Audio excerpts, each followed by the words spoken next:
Welcome to 4Movies, where I will be discussing 4 movies that have something in common. But what they have in common, I know. But do you?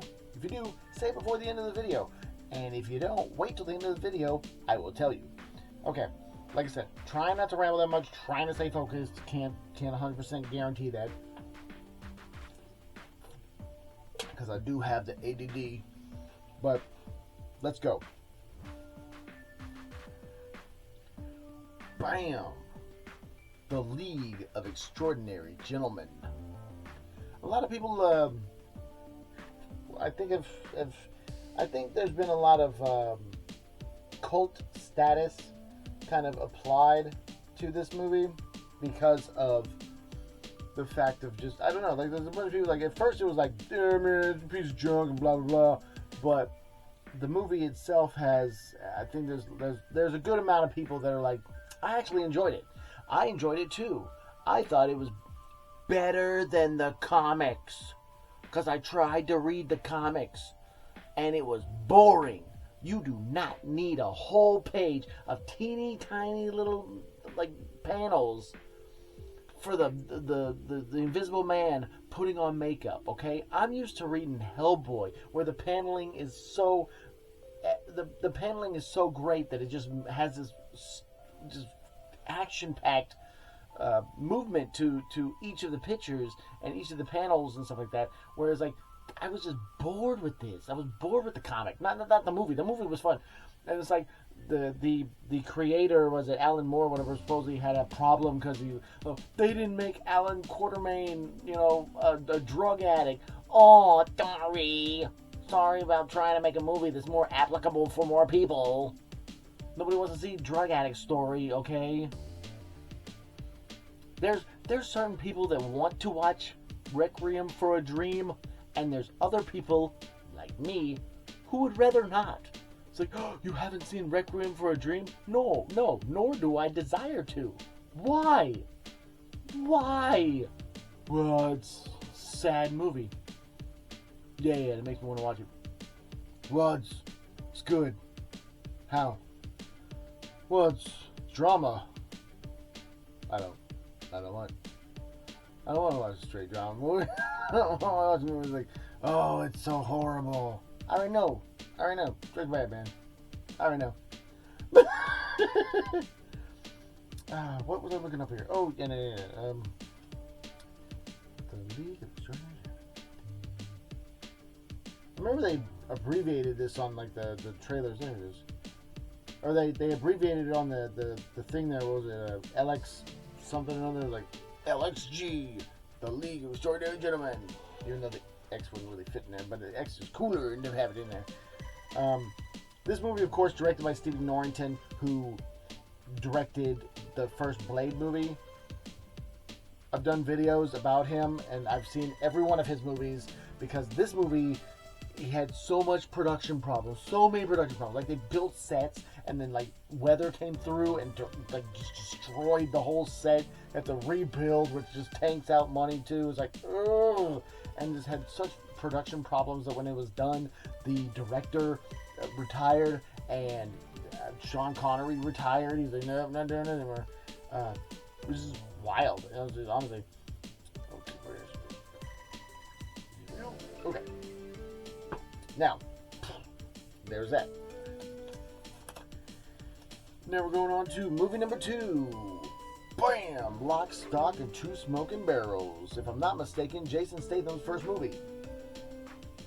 Also, Guy Ritchie's first movie. Like I say, I'm a Guy Ritchie fan. Guy Ritchie is a great filmmaker.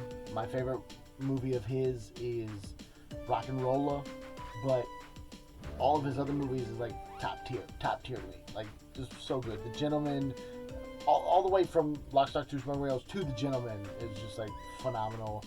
I think Snatch gets way too much airwaves than it should. Like I said, it's good, but it's like, I don't personally think it's his best work, but it was a lot flashier than like, this is not as flashy as Snatch was. Snatch was a little too flashy. I don't know, but not bad. Like I said, phenomenal. It's great storytelling. The way that he writes and stuff like that is great, and I enjoy his movies thoroughly. Lock, Stock, Two Smoke Barrel. Like I said, why you? I have the game, but the well played. 1998, huh? Yeah. Huh. But anyways, yeah, well worth a watch if you haven't seen any of his movies. Definitely check them out. Like I said, they're great. All right, here's a movie once again that gets crapped on, but it's entertaining. It's entertaining. It's one of the things where, like, in every movie doesn't have to be, you know, an Oscar contender to be worth it being made. Honestly, bam, Bulletproof Monk. This was a fun movie. Like I said, fun movie. It's a comedy. Lighten up, people. Lighten up. You know, like, just, you know, it'd be like, I wasted, you know, whatever the runtime length of my life. Nah, this is a fun movie, and it's like it has some parts that are just campy and corny and fun. Like I said, just well played, and like I said, an interesting story. And like I said, it makes sense. It's all put together. There's some people that can sit there and go, "Oh, it's junk." Do you even comprehend how hard it is to make a movie? Like, in general, there's so many working parts. There's so many, you know, people and stuff like that involved. There's so many things that you have to do, and it's so many complexities to making a movie, that if you have a movie that has a story and is put together and is not junk, you've done a lot, you know.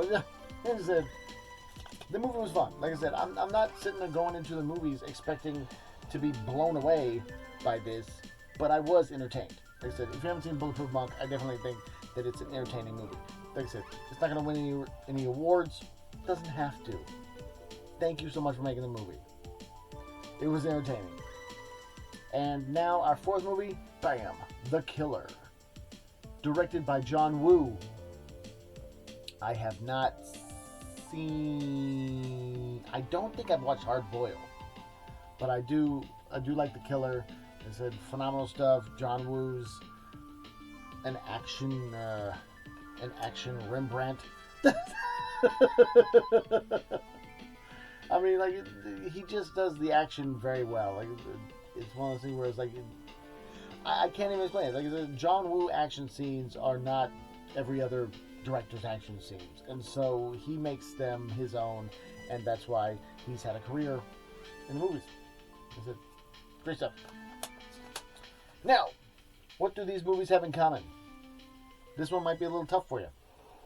You might be going, well, I know one part, but I don't know the other part. Well, let's go ahead and get the easy stuff out of the way. The Killer and Bulletproof Monk both star Chow Yun-fat.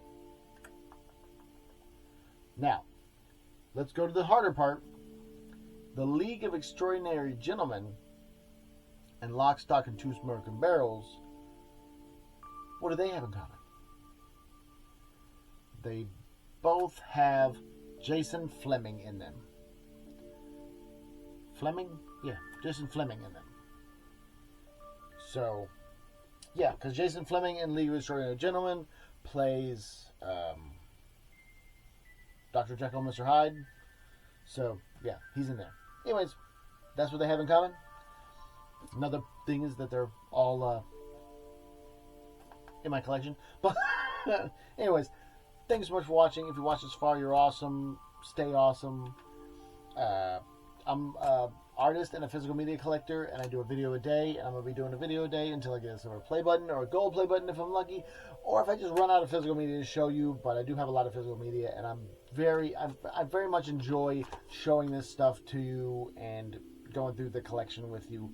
So, thanks so much for watching. See you tomorrow.